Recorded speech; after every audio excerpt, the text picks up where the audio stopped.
जय श्री महाकाल। मेरे प्यारे साधकों और मित्रों, उम्मीद करता हूं कि आप सभी अच्छे होंगे। जैसे कि मैंने आपसे वादा किया था कि 5 साधना, एक से बढ़कर एक साधना है, आपके सामने पेश करूंगा। और सभी ऐसी साधना है जो आप पेड ग्रुप में तलाशते घूमते हो और वहां भी तमाम प्रकार की मिन्नतें और रिक्वेस्ट करने के बाद भी यह साधना आप तक नहीं पहुंचती है।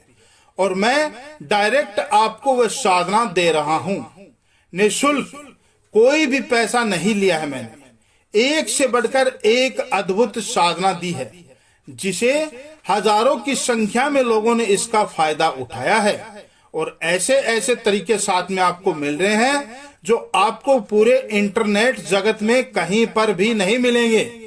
जो गुरुमुखी तरीके हैं वही आपको उपलब्ध करवा रहा हूं, क्योंकि मंत्र हर जगह मिल जाते हैं लेकिन विद्या नहीं मिलती है। किताबों से मंत्र उठाकर आप जाप कर सकते हैं, परंतु फलित क्यों नहीं होते? क्योंकि पूर्ण विधि नहीं लिखी होती है। मान लीजिए एक मंत्र है, कोई भी उसको 10 जगह प्रकाशित किया है, 10 अलग अलग किताबों वालों ने अब कॉपीराइट के चक्कर में क्या करते हैं कि मंत्र के शब्द के आगे पीछे कर देते हैं। एक शब्द भी आगे पीछे हो गया तो काम खत्म, या फिर विद्या आदि काट देंगे, आदि रख देंगे, उसमें भी वो चीजें काम करना बंद कर देती है।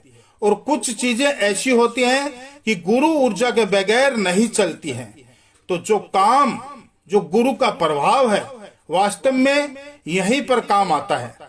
आज का वीडियो लंबा नहीं बनाऊंगा, सीधे आपको काम की साधना देता हूं, क्योंकि आप सभी लोग भी त्योहारों की तैयारी में लगे होंगे।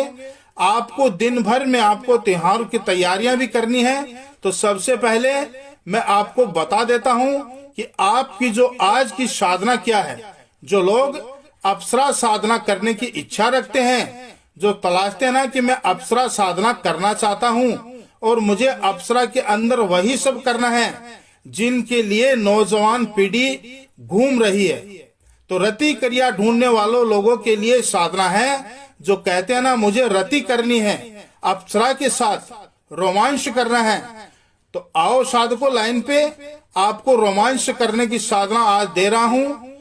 कर लेना, हिम्मत है तो एक रात्रि की साधना है, लेकिन इसे लंबे दिवस तक कर सकते हैं, ज्यादा दिवस तक कर सकते हैं। अगर इसमें अच्छा अनुभव आपको आज की रात मिलता है तो आप इसको बंद नहीं करना है। या तो एक रात में सिद्ध हो ही जाएगी, एक रात में अगर आपका तपोबल अच्छा है तो आ ही जाएगी, नहीं तो फिर 21 दिन तक करो। आप 21 दिवस के अंदर उसे आना ही होगा। बस आपके अंदर ऊर्जा बल अच्छा होना चाहिए। आपने साधनाओं के क्षेत्र में पहले कुछ साधना की हो तो एक दिवस में आ सकती है। अगर आपने जिंदगी में कभी कोई साधना नहीं की है और सीधे उठाकर साधना कर रहे हैं तो थोड़ा समय लग सकता है, लेकिन आज के दिन शुरू करते हैं तो बहुत परफेक्ट है। लेकिन जिन्होंने थोड़ी बहुत भी साधना कर रखी है उनके लिए सबसे बेस्ट साधना है, बिल्कुल 100% रिजल्ट देने वाली साधना है। तो सबसे पहले बता देता हूं ये साधना कौन सी है। ये कामेक्षी अप्सरा की साधना है। ये काम भाव वाली साधना है, एक ही रात्रि की साधना है और स्वतंत्र रूप में सिद्ध करनी है आपको। कोई भी उसको पत्नी, माता, बहन, पुत्री, प्रेमिका, दोस्त किसी रूप में नहीं करना। वो उस पर निर्भर करेगा जब आएगी, वो उस समय की बात है। लेकिन अभी इसको सिर्फ स्वतंत्र रूप में सिद्ध करना है, काम भाव में सिद्ध करना है, जो कि आपके सबसे बड़ी मुसीबत होती है कि हम साधना करने बैठते हैं तो आप अप्सरा का नाम लेते ही हमारे मन में ख्याल आने लग जाता है। जो फिल्मों की हीरोइनों को देखकर ये हाल होता है तो अप्सरा तो हजारों करोड़ों गुना अधिक सुंदर होती है। एक पर्सन, किसी साधक ने पूछ लिया था कि जब अप्सराएं जब आती है तो उसकी पहचान क्या है, तो वह भी वीडियो के अंदर ही आपको जानकारी मिल जाएगी। अगर वह अनुभूतियां आपको हो तो समझ लीजिएगा कि यह क्या हो रहा है। तो आज अभी शुरुआत करते हैं, इसके अंदर क्या क्या फायदा होगा। देखिए, एक तो आप रोमांस वाला वह पूरा करके जाएगी। संबंध बनाने के बाद में शारीरिक संबंध बनेंगे, शारीरिक संबंध बनेंगे ही बनेंगे। इसमें दूसरी चीज है वस्त्र आभूषण, या तो छोड़कर जाएगी, आपको धनवान भी बनाकर जाएगी। वस्त्र आभूषण छोड़कर जाएगी आपके लिए, और हो सकता है बिल्कुल वस्त्र बिना ही आ जाए, बिना आभूषण बिना गहनों के ही आ जाए। तो ऐसा नहीं करना है। एक साधक ने पिछली बार जब साधना की थी तो अप्सरा तो प्रत्यक्ष हुई थी, लेकिन उसके शरीर पर एक भी आभूषण या कपड़ा कुछ भी नहीं था। नतीजा ये हुआ कि उसने मंत्र जाप बंद कर दिया, भगा दिया। अप्सरा को उसने सीधे हनुमान चालीसा का पाठ शुरू कर दिया, और अप्सरा बेचारी सौम्य होती है, डर गई, भाग गई। तो ऐसा नहीं करना है आपको। वस्त्र आभूषण देख करके नहीं, बल्कि अप्सरा आई है तो उसके साथ में बातें करनी है, और डायरेक्ट आते ही उसके साथ संबंध बनाने की कोशिश मत कीजिएगा। पहले उसके साथ अटकेलियां कीजिएगा, उसको बैठाकर उसके साथ बातें करिएगा, मधुर मधुर मीठी मीठी। जैसे आप आजकल अपनी गर्लफ्रेंड से लंबी बातें करते हैं ना फोन पर, भले ही वो पूरी पूरी रात करवा लो आपसे, ठीक वैसे ही इसके साथ भी बातें करनी है आपको पहले। और जो पूछना हो आपको अपने जीवन के बारे में, साधनाओं के बारे में, ऐसी ऐसी साधनाएं देके चली जाती है आपके अपनी जिंदगी में कभी ना ही तो देखी होगी और ना ही सुनी होगी। बहुत जबरदस्त साधनाएं देकर चली जाती है, बहुत अच्छे अच्छे विधान देकर चली जाती है। और फिर से आने का कोल्ड वर्ल्ड पूछ लीजिएगा कि दोबारा बुलाना हो तो कैसे बुला सकते हैं, और दोबारा बुलाने का 100% ये बता के जाती है। क्योंकि अगर साधक अच्छा होना तो उनको भा जाए तो वो वापस भी आती है, ये निश्चित है, आती है। कई लोगों को मुंदरी दे जाती है। अब साधना के लिए एक चीज का ध्यान रखना चाहिए। जैसे शुरू में मैंने अप्सरा साधना की थी तो उस समय अप्सरा प्रत्यक्ष तो हुई थी, सामने नहीं आई, मेरे सामने बिल्कुल भी नहीं आई। क्योंकि जब मैं 13 साल का था उस समय से महाविद्या की साधना शुरू की थी। मैंने बहुत प्रचंड मात्रा के अंदर बिना किसी गुरु के उस समय मैंने इतनी मात्रा में मंत्र जाप किए थे देवी के। उस समय अगर हाथ में जल लेकर के अगर छींटे भी मार देता तो भूत प्रेत वाले पर तो उस पर भी असर कर जाता था। वो इतनी मात्रा के अंदर मैंने ब्रह्म मुहूर्त में उठ करके साधना की थी। उस समय मेरे पास कोई गुरु नहीं था, और उस समय एक महाविद्या थी, बहुत अच्छी महाविद्या थी, उसकी साधना मैंने की थी। तो उसका प्रभाव यह था कि यह इत्र योनि होती है, वे सामने आते ही उनका शरीर जलने लग जाता है। ये बात मुझे तब पता चली जब अप्सरा ने कहा कि मैं सामने नहीं आ सकती, क्योंकि मैं प्रत्यक्ष आऊंगी तो आपकी जो साधना का ऊर्जा बल है उसी वजह से मैं जल जाऊंगी, उसका शरीर जलने लग जाता है। तो कहने का तात्पर्य यह है कि अगर आप महाविद्या के साधक हैं, गायत्री साधक, आपने कुछ बड़ी शक्तियों की साधना की है, तो अप्सरा डर जाती है, सामने नहीं आती है, उनका तपोबल जाता होता है, लेकिन फिर भी ट्राई करने में आपका कुछ नहीं जाता।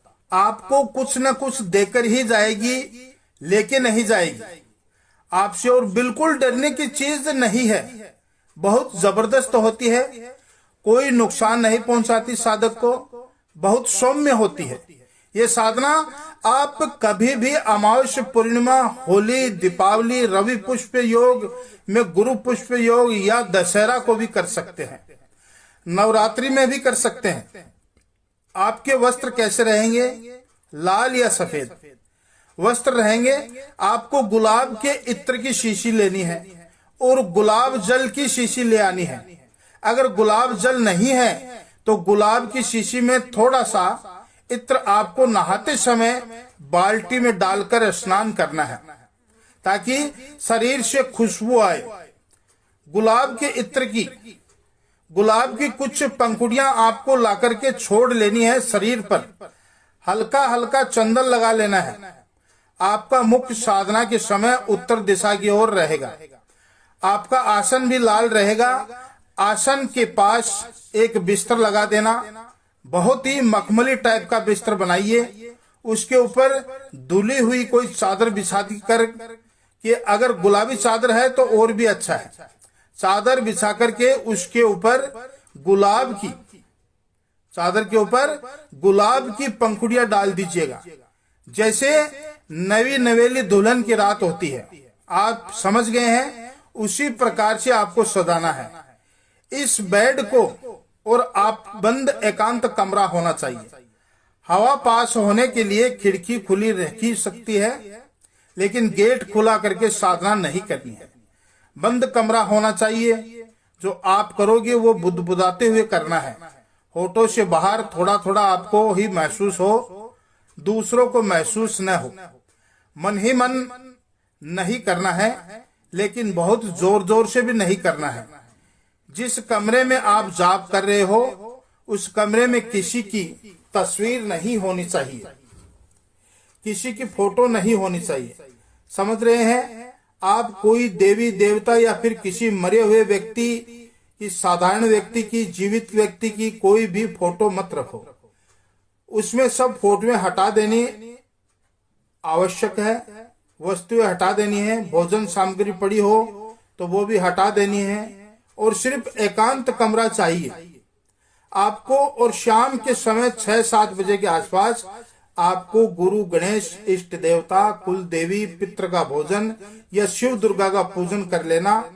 पंचोपचार पूजन करके आज्ञा लेवे, साधारण भोजन कर लेवे, उनसे आज्ञा लेवे कि मैं ये साधना कर रहा हूँ कामेक्षी अप्सरा की, मुझे पूर्ण सफलता प्रदान करे। और कोई भी कवच पाठ नहीं करना है। हनुमान चालीसा या कोई भी देवी देवता का पाठ नहीं करना है। इसमें शाम के समय जो करना है वो कर लेवे, लेकिन रात्रि को कवच पाठ इत्यादि भी नहीं करना है। शाम को भी कोशिश पाठ ना करें। रात में केवल और केवल जाप आप बैठोगे आसन पे, स्नान ध्यान करने के बाद में तो केवल कामेक्षी अप्सरा का आह्वान करना है और बार बार बोलना है कि आसन बिस्तर पर विराजमान होए, बिस्तर पर विराजमान होए। आपको आसन देना है।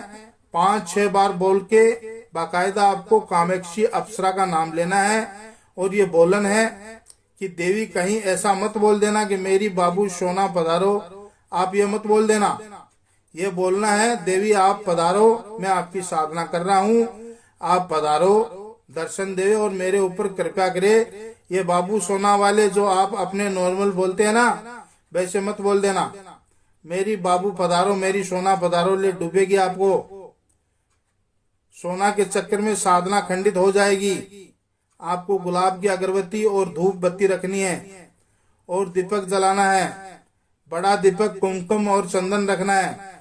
और सफेद मिरी चाहिएगी आपको। 250 ग्राम सफेद मिठाई, 250 ग्राम अगर मावे वाली मिठाई और इसमें केसर डली हो तो और भी बहुत बढ़िया है। मीठा पानी शरबत बनाकर देना है। 10 मिनट में आंखें बंद करके ध्यान करेंगे।